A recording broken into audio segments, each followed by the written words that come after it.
तो जहाँकि एते दिन परे आपण मानक पई जहाँकि विरोधी दल नेता भावरे आमर मान्यवर पूर्वतन मुख्यमंत्री नवीन पट्टनायक जो भत्ता वृद्धि को नहीं पार्टी खोली बा तांकर निजर मत रखिंट जो थे से सरकार को एने बहुत जहाँकि दुख प्रकाश कर सरकार ए निष्पत्ति को से ग्रहण करना।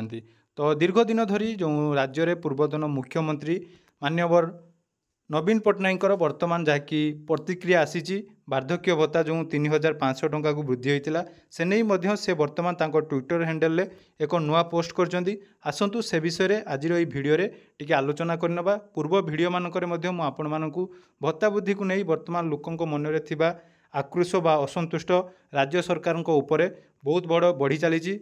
यारी मध्य राज्य में पुणी थे विरोधी भाव में जो विरोधी दलर नेता नवीन पट्टनायक तांकर मत जहाँकि रखिंट एवं लोकों उद्देश्य बा राज्य सरकार उद्देश्य से एक ट्विटर हैंडल पोस्ट कर आसतु आज भिडियो जानिनबा।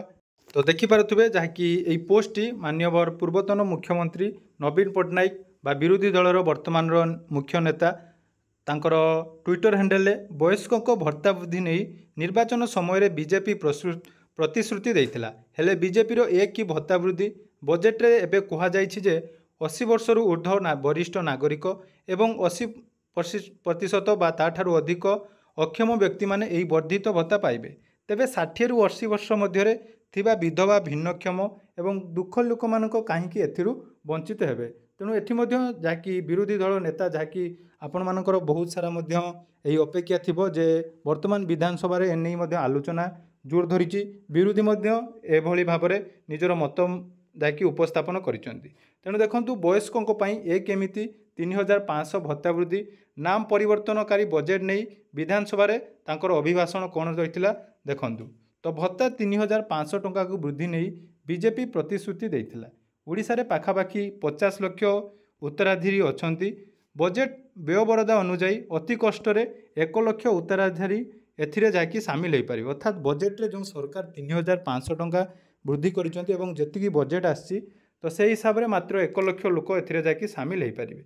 एथिसह 80 वर्ष रु अधिक वयस्क एवं 80% रु अधिक भिन्नक्षम होइतिबा व्यक्ति को यह मिलिबा बोली उल्लेख करा जायछि।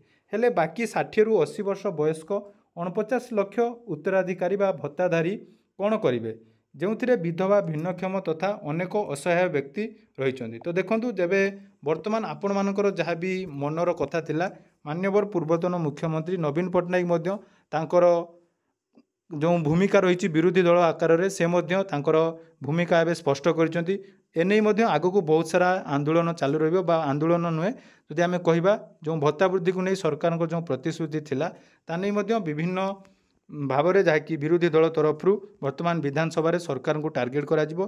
तेणु आमे भी आशा करिबा जे कि सरकार एही निष्पत्ति को परिवर्तन करी समस्त को एथिरे सामिल करंतु जहा द्वारा कि समस्ते यार लाभ पाई परिबे एवं समस्ते उपकृत हेई परिबे। तेणु ए नै आपनकर मतामत कोन रहिछि निहाती कमेंट सेक्शन ले जणाइबे एवं चैनल को जदि एपर्यंत सब्सक्राइब करनांती सब्सक्राइब निहाती करिनेबे। धन्यवाद।